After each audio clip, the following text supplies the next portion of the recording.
Shri Jairam ji Thakur, ex minister Himachal Pradesh, professor Vinay Kumar Pathak, vice chancellor of Chhatrapati Shahu Shivaji Maharaj university Kanpur, doctor Amit Kumar Pande, CTO space robotics and artificial intelligence, Shri Gokul Butail, principal adviser to chief minister of Himachal Pradesh, lieutenant general KGF Hillon, chairperson board of governors IIT Mandi, professor Laxmidhar Behera, director IIT Mandi, and Shri Puran Chand ji, local MLA, all faculty, staff and students of the IIT Mandi, friends from media. I think there is no other ladies and gentlemen. यह मैं अपना सौभाग्य मानता हूं कि IIT मंडी के इस कार्यक्रम में मुझे आने का अवसर प्राप्त हुआ है। वैसे इस देश के कई यूनिवर्सिटीज में कन्वोकेशन के कार्यक्रमों को तो संबोधित कर चुका हूं, लेकिन अपने पब्लिक लाइफ में पहली बार किसी इंस्टीट्यूट के फाउंडेशन डे के अवसर पर मैं अपने विचार व्यक्त करने के लिए आप सब लोगों के सामने उपस्थित हुआ हूं। और जब फाउंडेशन डे सेलिब्रेशन के लिए जब मैंने अपनी कंसेंट दी तो उसमें मुझे लग रहा था कि सामान्यतः तो कन्वोकेशन में जाता हूं, फाउंडेशन डे में जाने का क्या मतलब है, लोकल लोग इसको सेलिब्रेट कर लेंगे। लेकिन यहां आकर मैं कह सकता हूं कि हमारे लिए एक प्लीजेंट सरप्राइज है जिस प्रकार का कार्यक्रम यहां पर लगे। सबसे पहले तो मैं आप सबको भी IIT मंडी के 16 फाउंडेशन डे के अवसर पर अपनी तरफ से हार्दिक बधाई देता हूं। और यह नया वर्ष प्रारंभ हुआ है, इसके लिए मैं सभी बच्चों को और यहां के सभी शिक्षकों को अपनी हार्दिक शुभकामनाएं भी देता हूं। और मित्रों, आपको शायद जानकारी होगी कि पॉलिटिक्स में आने के पहले मैं भी टीचर था और मैं फिजिक्स का टीचर था।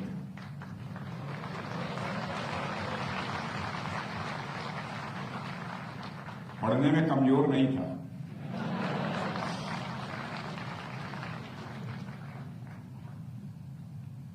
ऐसे बराबर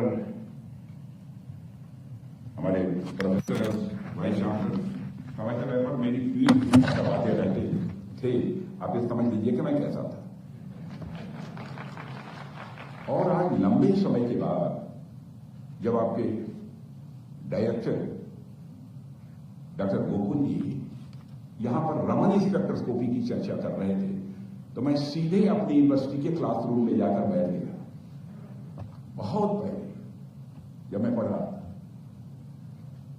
मुझे बहुत ही सुखद अनुभूति हुई। और आप जानते हैं, once a teacher always a teacher. और जब भी मुझे कहीं टीचर्स और स्टूडेंट्स के बीच जाने का अवसर प्राप्त होता है तो सचमुच मुझे बहुत ही आनंद की अनुभूति होती है। साथियों, पिछले 15 सालों में यहाँ के टीचर्स, एलुमनाई और आप सभी स्टूडेंट्स ने देश के, बल्कि मैं कहूं कि दुनिया के एजुकेशनल मैप पर IIT मंडी को जो आपने स्थान दिलाया है उसके लिए आप सभी बधाई के पात्र हैं। आज मुझे कई कार्यक्रमों में भाग लेना था, लेकिन मैंने फैसला किया सारे कार्यक्रमों को निरस्त करूंगा और इस कार्यक्रम में मैं उपस्थित रहूंगा।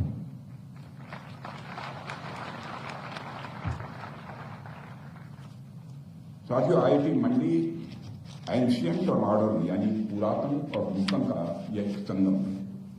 जैसा कि हम सब जानते हैं कि मंडी का यह इलाका न सिर्फ प्राकृतिक रूप से सुंदर है बल्कि यह अपना एक हिस्टोरिकल इंपॉर्टेंस भी रखता है।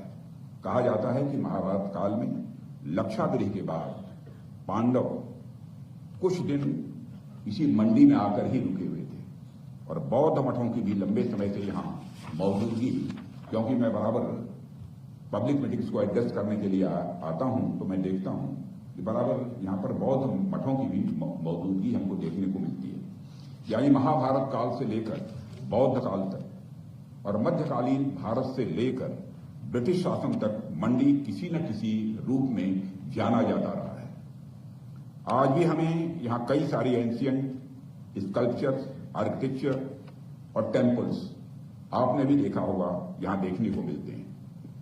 ऐसे हिस्टोरिकल प्लेस पर टेक्नोलॉजी के पावर हाउस के रूप में आईआईटी का होना निश्चित रूप से एंटिक्विटी और मॉडर्निटी के को एग्जिस्टेंस का मैं मानता हूं एक सिंबल है।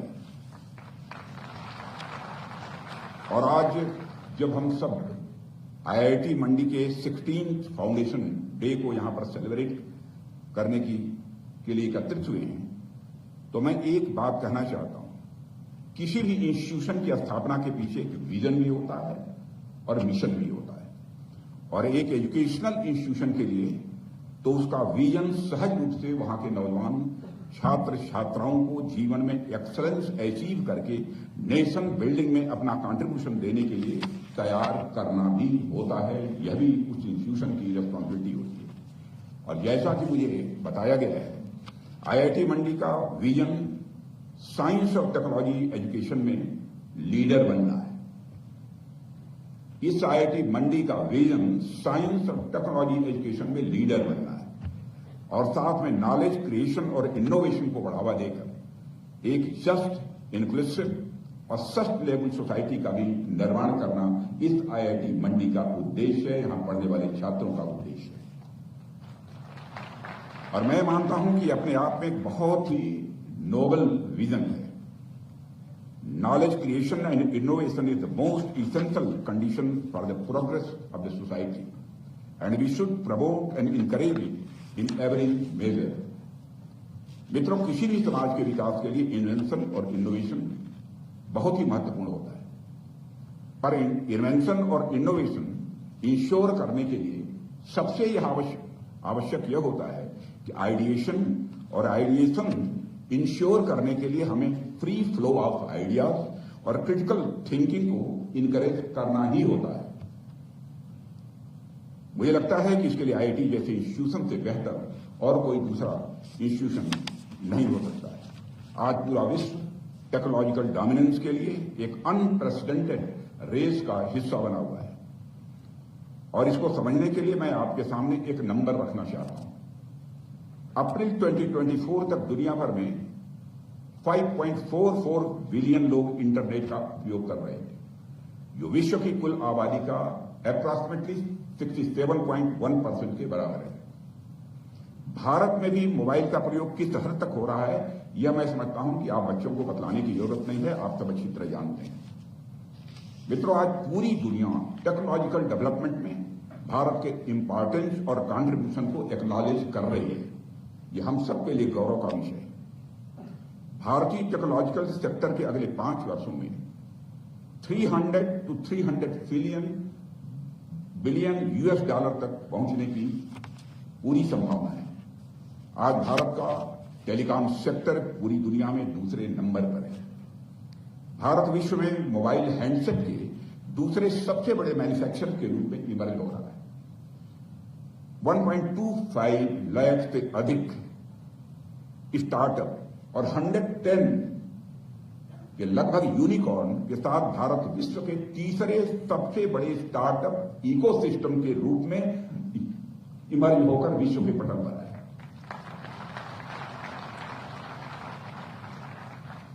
मित्रों, फिनटेक से लेकर ई कॉमर्स तक और एडटेक से लेकर क्लीन टेक तक भारत के टेक एंटरप्रेन्योर्स ने न सिर्फ भारत बल्कि पूरे विश्व के टेक्नोलॉजिकल पैराडाइम को एक शेप देने का काम कर रहा है। अगर मैं इसी संदर्भ में आर्टिफिशियल इंटेलिजेंस की बात करूं तो हम सब ये मानेंगे कि आर्टिफिशियल इंटेलिजेंस आज एक रिवॉल्यूशनरी ट्रांसफॉर्मेशन के रूप में सामने आया है। सारी दुनिया इस सच्चाई को स्वीकार करती है।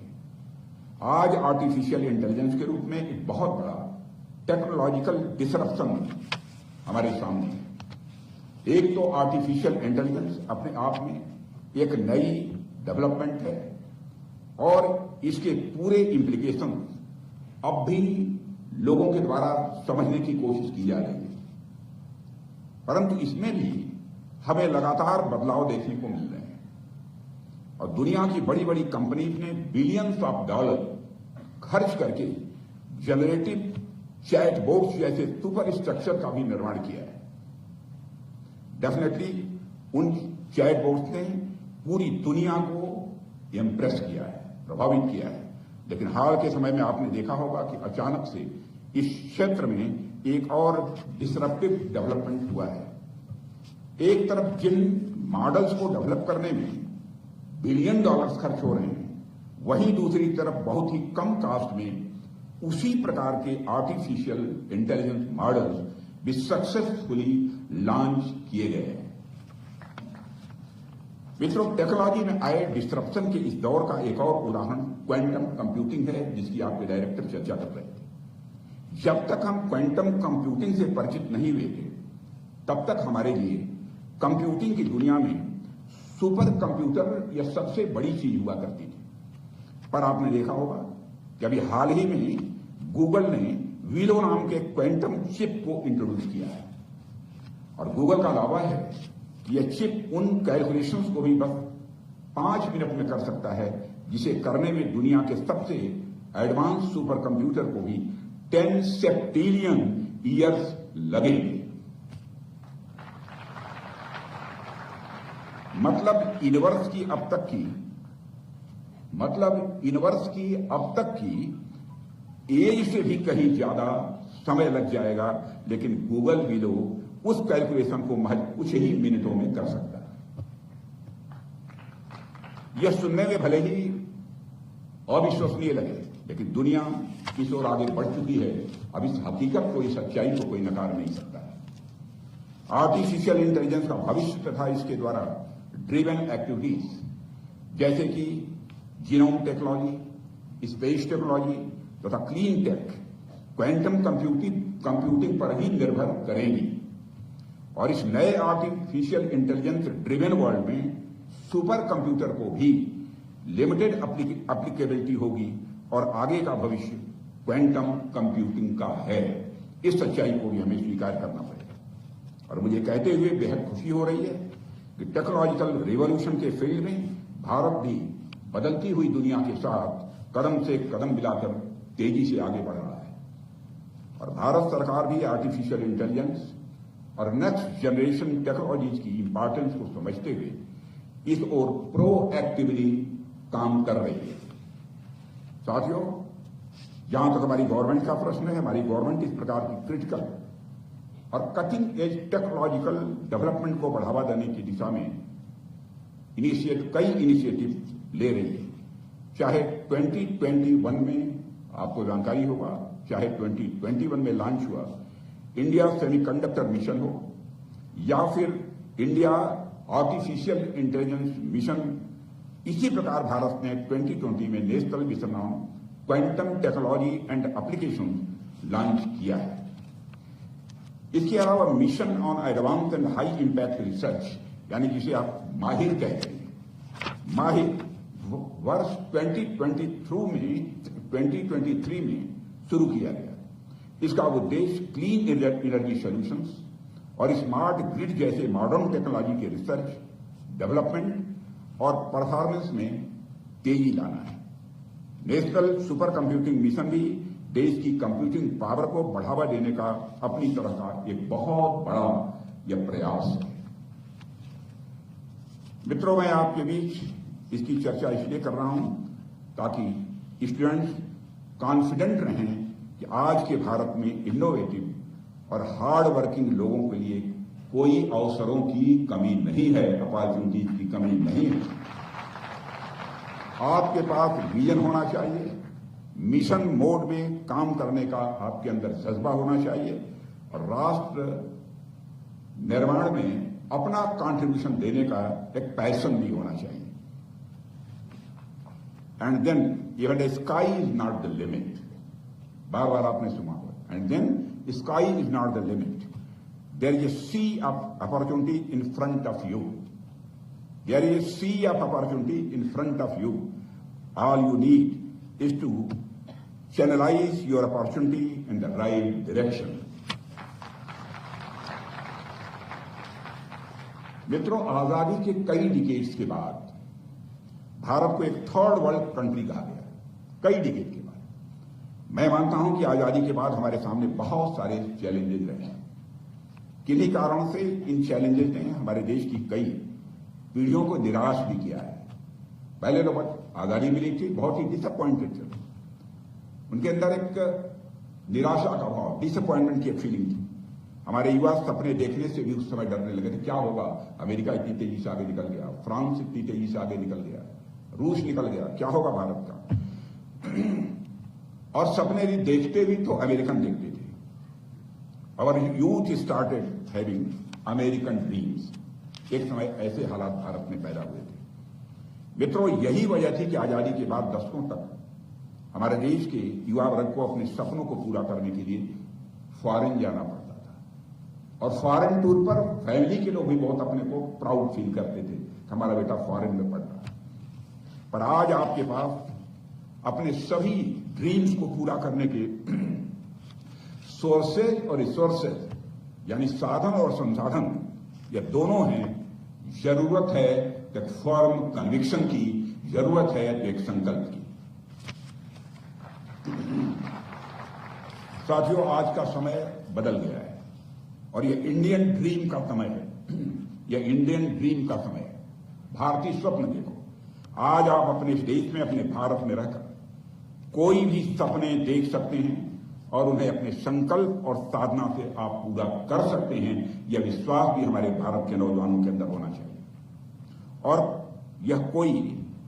यह रिटोरिकल स्टेटमेंट नहीं है, बल्कि एक वेल इस्टेब्लिशमेंट या फैक्ट बन चुका है। जैसा कि मैंने पहले भी कहा है कि भारत वर्ल्ड प्लेटफॉर्म पर सबसे वाइब्रेंट स्टार्टअप इकोसिस्टम में से एक के रूप में इस समय उभरा है। इसने तीसरे सबसे बड़े स्टार्टअप के रूप में अपनी जगह बनाई है और 100 से अधिक यूनिकॉर्न के साथ भारतीय स्टार्टअप इकोसिस्टम इनोवेशन और एंटरप्रेन्योरशिप के फ्यूचर को शेप देने का काम कर रहा है। साथियों, आज भारत एक स्ट्रांग डिजिटल इकोनॉमी बन के 2024 171 बिलियन हुए, जिसकी टोटल वैल्यू 240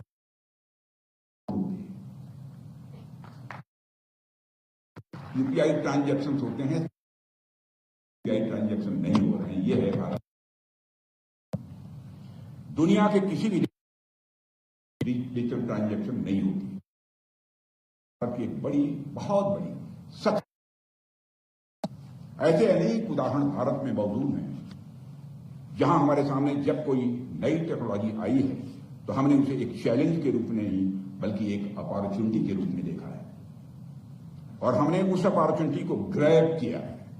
हमने उस अपॉर्चुनिटी को ग्रैब किया है और उसमें मास्टरी भी हासिल की है और मास्टरी हासिल करने की हम कोशिश भी करते हैं। देखिए, ई कॉमर्स और फिनटेक जैसी चीजें जो आज से कुछ वर्षों पहले हमने सुनी भी नहीं थी, आज वह एक रियलिटी है और हमारा देश इन एरियाज में भी लगातार नए नए रिकॉर्ड्स बना रहा है। यह जो उदाहरण मैं आपके सामने दे रहा हूं, इसके पीछे एक मैसेज है और यह मैसेज सिर्फ आईआईटी मंडी के लिए नहीं है, बल्कि भारत के सभी टेक्नोलॉजिकल इंस्टीट्यूट्स के लिए। मित्रों, इस समय आप लोग अपनी प्राइम यूथ में हैं। यह एज दिमागी तौर पर बहुत ही फर्टाइल और क्रिएटिव एज होती है, जिस एज में आप सब यहां पर हो। इसलिए चाहे वह आर्टिफिशियल इंटेलिजेंस हो, रोबोटिक्स हो, ड्रोन टेक्नोलॉजी हो, quantum technology, cyber security, blockchain या डाटा साइंस या फिर इस प्रकार की और टेक्नोलॉजी हो, इन सभी न्यू टेक्नोलॉजी में आपके पास बहुत कुछ करने की संभावनाएं हैं और आप कैपेबल भी हैं। अपनी कैपेबिलिटी पर कभी भी संदेह मत करना। एक कहावत है कि पूत के पांव, यानी बेटे जो भी बच्चे पैदा होते हैं उनके पांव पालने में दीख जाते हैं। अब यह कहावत हिमाचल में चलती है कि नहीं चलती, लेकिन उत्तर प्रदेश और बिहार में चलती है। और इसका मतलब बता दें, अर्थात कोई बच्चा किस प्रकार की हरकतें कर रहा है, इस बात से उसके भविष्य का मोटा मोटा अंदाज लोग लगा लेते हैं। और पिछले 15 वर्षों में आईआईटी मंडी ने जो एक्स्ट्रा ऑर्डिनरी काम किया है उसे देखते हुए मैं निश्चित रूप से यह कह सकता हूं, आईआईटी मंडी का भविष्य बहुत ही उज्जवल है। साथियों, देश का रक्षा मंत्री होने के नाते आप लोगों से हमारी कुछ अपेक्षाएं हैं, आपसे हमारी कुछ एक्सपेक्टेशंस हैं। मैं डिफेंस रिलेटेड टेक्नोलॉजी में आईआईटी मंडी से और भी बड़े पार्टिसिपेशन की उम्मीद रखता हूं। मुझे यह जानकर बेहद खुशी हुई है कि आईआईटी मंडी डीआरडीओ के साथ मिलकर कई रिसर्च प्रॉब्लम्स पर बड़े क्लोज कोऑर्डिनेशन के साथ काम कर रहा है। सच है। और इसके अलावा G20 के दौरान भी आपने टेक्नोलॉजी फॉर डिफेंस की थीम के साथ एक इवेंट का भी आपने आयोजन किया था। यह सारी बातें इस बात का प्रमाण हैं, यह दर्शाती हैं कि आप डिफेंस सेक्टर में भारत को एज प्रदान करने के लिए कमिटेड हैं और आप कंट्रीब्यूट करेंगे, इसके प्रति भी मैं पूरी तरह से कॉन्फिडेंट हूं। लेकिन बात वही आ जाती है, कर रहे हैं आप, लेकिन बात वही आ जाती है कि ये दिल मांगे मोर। जैसे जैसे हम आगे बढ़ते जाते हैं, हमारी आशाएं और अपेक्षाएं भी स्वाभाविक रूप से बढ़ती जाती हैं। यानी आगे आपको और भी ज्यादा एक्टिवली काम करना होगा। मैं आईआईटी मंडी के बच्चों से कहना चाहता हूं, आज भारत को अपना एआई ड्रिवन वार डॉक्ट्रिन बनाने की जरूरत है। आज भारत को अपना एआई ड्रिवन वार डॉक्ट्रिन बनाने की जरूरत है। डिफेंस के लिए इंडिजिनस आर्टिफिशियल इंटेलिजेंस चिप्स बनाने की जरूरत है। साइबर सिक्योरिटी को ध्यान में रखकर फायरवेल्स भी डेवलप करने की जरूरत है। मेरा मानना है कि इसमें आईआईटी मंडी एक बहुत बड़ी भूमिका निभा सकता है। और डायरेक्टर साहब, मैं आईआईटी मंडी को लेकर कुछ ये मत मानिएगा जरूरत से ज्यादा आसान्वित हूं, लेकिन मैं कॉन्फिडेंट हूं कि आईआईटी मंडी इस काम को कर सकता है। मुझे बताया गया है कि यहां ऐसे रिसर्चर्स हैं जो robotics, drone technology, AR/VR technology पर अच्छा काम कर रहे हैं। आपके डायरेक्टर साहब ने भी बताया। और आने वाले समय में आप इन सेक्टर्स में और इसी प्रकार की अन्य कटिंग एज टेक्नोलॉजीज में भी बढ़ चढ़कर कंट्रीब्यूट करेंगे, ऐसा मेरा विश्वास है। मेरे साथियों, आज का समय अगर एक शब्द में डिफाइन हो सकता है तो वह है एब्रप्ट और फास्ट पेस्ड चेंज। आज का समय यदि एक शब्द से डिफाइन हो सकता है तो वह है एब्रप्ट और फास्ट पेस्ड चेंज। हर चीज की तरह टेक्नोलॉजी में भी तेजी से बदलाव आ रहा है। ऐसे में आपके सामने एक बड़ा चैलेंज है खुद को इस फास्ट चेंजिंग टेक्नोलॉजी के लिए एडेप्ट करना। पर यह भी ध्यान रखिएगा कि आपको खुद को सिर्फ एडेप्ट करने तक ही सीमित नहीं रखना चाहिए, बल्कि न्यू टेक्नोलॉजी के क्रिएशन पर भी ध्यान देना चाहिए। यानी you don't need to be only adapter but also be a disruptor of new technology.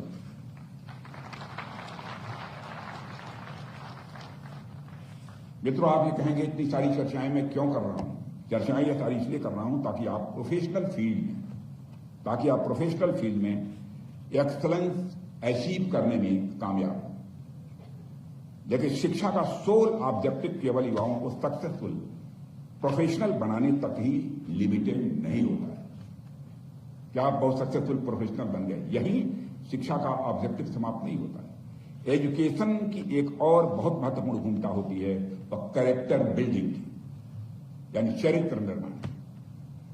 आप ये कहेंगे कि कैरेक्टर बिल्डिंग की बात यहां साइंस टेक्नोलॉजी में क्या आ गई? कैरेक्टर की जरूरत, चरित्र की जरूरत हर समय पड़ती है। कैरेक्टर का हर मनुष्य के जीवन में एक बहुत बड़ा इंपॉर्टेंस। इसलिए जब कभी मैं किसी एकेडमिक इंस्टीट्यूशंस में जाता हूं तो मैं बराबर कैरेक्टर बिल्डिंग की तरफ ध्यान देता हूं। चरित्र निर्माण, और चरित्र निर्माण के बारे में बहुत कुछ बोल सकता हूं, लेकिन बोलने की आवश्यकता नहीं है। मैं एक ही आपके सामने एक उदाहरण देना चाहूंगा। स्वामी विवेकानंद एक बार अमेरिका था या कौन कंट्री थी, उसका नाम नहीं लेना चाहता उस समय,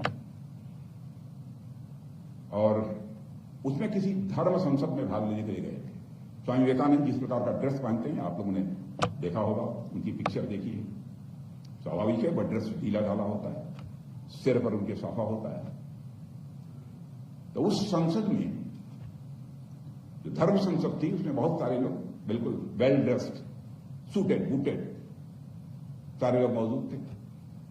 जाकर स्वामी विवेकानंद जब पीछे बैठे तो कुछ लोग देख कर स्वामी विवेकानंद को मुस्कुराने लगे। एक सज्जन ने उसी में इंग्लिश में ही पूछा था, क्या स्वामी जी आप प्रॉपर ड्रेस में नहीं आ सकते थे? स्वामी विवेकानंद केवल उनको देखकर उन्होंने स्माइल किया, मुस्कुराया। लेकिन जब स्वामी विवेकानंद बोलने के लिए खड़े हुए तो उन्होंने कहा कि in your country tailor makes the man, but in our country character makes the man.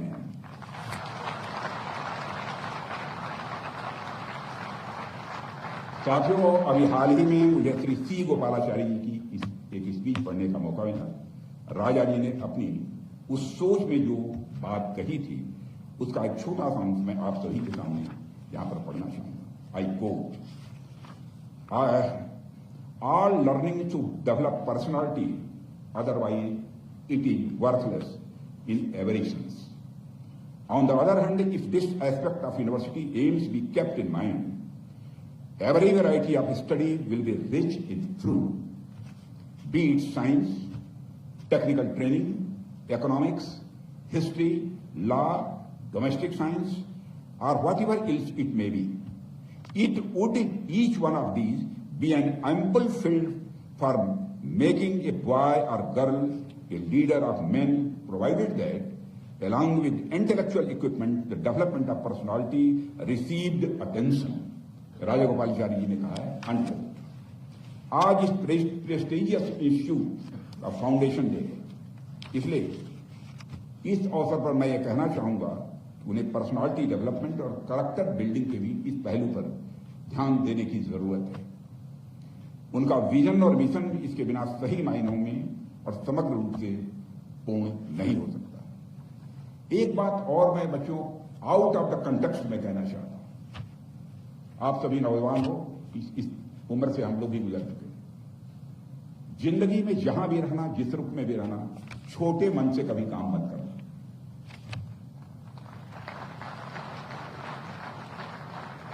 हमारे लीडर अटल बिहारी वाजपेयी जी जो भारत के प्राइम मिनिस्टर रह चुके हैं और बराबर अपनी स्पीचेज में बोलते थे, छोटे मन से कोई बड़ा नहीं हो सकता, टूटे मन से कोई खड़ा नहीं हो सकता। यदि आपका मन छोटा है तो आप ये मानकर चलो कभी न कभी आपका मन टूटेगा नहीं। और आप छोटा सेल्फ सेंटर्ड बनकर यदि बड़ा इंसान बनना चाहते हो तो इस लक्ष्य को भी जिंदगी में हासिल नहीं कर सकते, वो छोटे मन कर रहे। और मैं तो कहता हूं कि जिस व्यक्ति का मन बड़ा, जितना ही बड़ा होता चला जाता है, उतना ही सुख की मात्रा, हैप्पीनेस, आनंद उसी रेशियो में बढ़ती चली जाती है। अब जैसे मैं एक मैथमेटिकल इक्वेशन में आप सबको मैं समझाऊं। Let us consider that your मन इज ए सर्किल। मन सर्किल होता नहीं है, लेकिन मान लो थोड़ी देर। Let us consider that your मन इज ए सर्किल।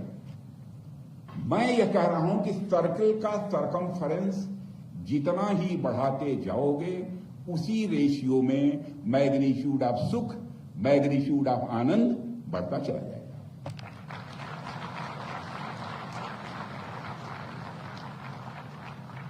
अब इसको मैथमेटिकल इक्वेशन में कहना हो तो कह सकते हैं कि सर्कमफरेंस ऑफ मन is directly proportional to the magnitude of सुख।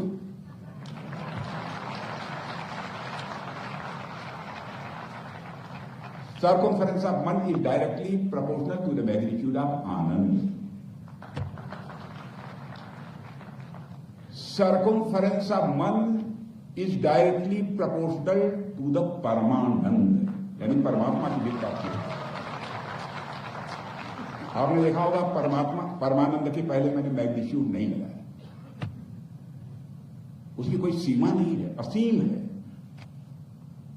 उस असीम से भी आपका तादाद में स्थापित हो सकता है। और बच्चों, मैं जानता हूं कि बहुत सारे लोग ऐसे हैं भारत के अंदर सो कॉल्ड प्रोग्रेसिव जो इन सब चीजों को नहीं समझते। वो कहते हैं कोई होता ही नहीं है, ऐसा है ही नहीं, कौन है सुपर पावर, कहां है, दिखाई देता नहीं है। दिखाई तो बहुत सारी चीजें नहीं देती, जो श्वास लेते हो श्वास की हवा भी नहीं दिखाई देती। मेरे साथियों, आज भारत हर एक क्षेत्र में सेल्फ रिलायंस बन रहा है, भारत आत्मनिर्भर बन रहा है। आज भारत एक सशक्त राष्ट्र के रूप में खुद को स्थापित कर रहा है, और ऐसे में आप सभी एक नए सेल्फ कॉन्फिडेंस और एनर्जी के साथ भारत का प्रतिनिधित्व कर सकते हैं। कीजिए, यह अपील करने के लिए आईआईटी मंडी में आया। भारत के पहले indigenous aircraft carrier INS Vikrant का इंडियन नेवी में कमीशन किया जाना हम सबके लिए बहुत ही गर्व का पल था। पूरी तरह से इंडियन दिल्लन साहब बैठे हैं, उनको सारी जानकारी है इन सब सारी चीजों। आज भारत उन सेलेक्ट नेशंस में शामिल हो गया है जिनके पास एक से अधिक एयरक्राफ्ट कैरियर। इतना ही नहीं, भारत इस एलिट क्लब में भी पहुंच चुका है जो इतने बड़े एयरक्राफ्ट कैरियर का इंडिजिनस प्रोडक्शन करने में सक्षम है। अभी हाल ही की एक खबर है, भारतीय सेना ने एमिनेशन में 88% यानी सेल्फ रिलायंस हासिल, और यह मुमकिन हो पाया है में विश्वास करने वालों की मेहनत के कारण। उनके एक समय था जब देश में लगभग 60% डिफेंस इंपोर्ट किए जा रहे थे, लेकिन आज जब मोर देन 60 आइटम भारत में बना रहे हैं, से बना रहे हैं, आप जैसे जवानों के हाथों से बना रहे हैं। इतना ही नहीं, अब हम भारत में बने डिफेंस आइटम्स का एक्सपोर्ट भी कर रहे हैं, और 2023-24 में अप्रॉक्सीमेटली 23,000 करोड़ का हम लोगों ने एक्सपोर्ट किया है, जबकि 2014 के पहले 600 करोड़ का एक्सपोर्ट होता था। आज हम अप्रॉक्सीमेटली 23,000 करोड़ का एक्सपोर्ट कर रहे हैं, और मैंने अपने सारे ऑफिसर्स को यह टारगेट दे दिया है कि 29 समाप्त होते होते हमारा एक्सपोर्ट 50,000 करोड़ तक जाना चाहिए, और उस दिशा में हम आगे बढ़ रहे हैं। कॉन्फिडेंट हैं इस टारगेट को भी हम अचीव करेंगे। आज भारत तेजस के माध्यम से अपने फाइटर एयरक्राफ्ट खुद बना रहा है। हम एयरक्राफ्ट और इंजन डेवलपमेंट के काम को नेक्स्ट लेवल पर ले जाने के लिए इस समय काम कर रहे हैं। इंजन भी बनेंगे एयरक्राफ्ट के लिए, थोड़ा कुछ और समय लगेगा इसमें। ड्रोन्स का क्या महत्व, यह भी आप लोग अच्छी तरह समझते हैं, और मैं मानता हूं कि ड्रोन्स और एरोस्पेस सेक्टर में तेजी लाने के लिए कम से कम हर आईआईटी में एक सेंटर ऑफ एक्सेलेंस होना चाहिए। अब डायरेक्टर साहब विचार करें क्या हो सकता है।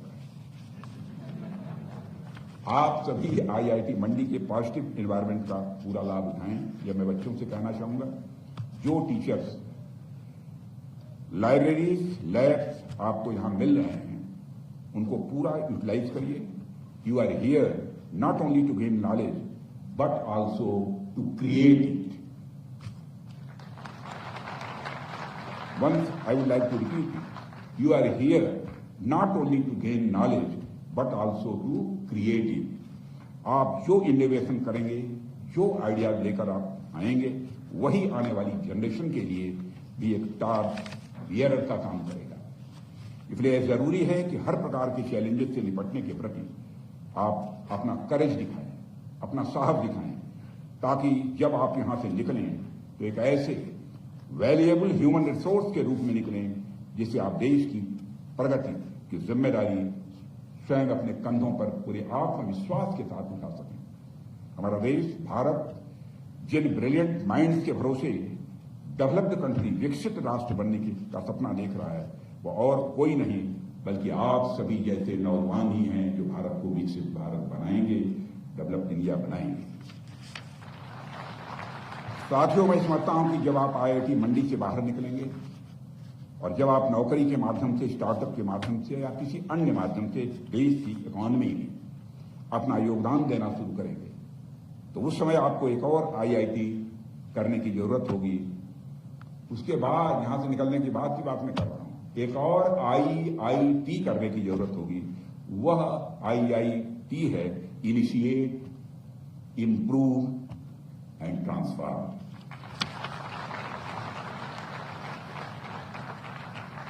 और आपको जानकर खुशी होगी कि भारत में करिस्मेटिक प्रोग्रेस हो रही है। जो भारत इकोनॉमी की साइज के मामले में 2014 में दुनिया के देशों में 11वें स्थान पर खड़ा था, 11वीं सीढ़ी पर खड़ा था, आज वह भारत जंप लेकर इकोनॉमी की साइज के मामले में दुनिया के 5 देशों की कतार में आकर खड़ा हो गया है, 5वें नंबर पर। और मैं पूरे विश्वास के साथ कहकर जा रहा हूं, देखिए ठीक 2 साल के बाद यह हमारी भारत की इकोनॉमी दुनिया की टॉप 3 कंट्रीज में आकर खड़ी होगी। मैं सभी बच्चों से यही मैं कहना चाहूंगा, जहां भी आप रहें, आप कुछ इनिशिएट करने का प्रयास करें, कुछ नया करने की कोशिश करें।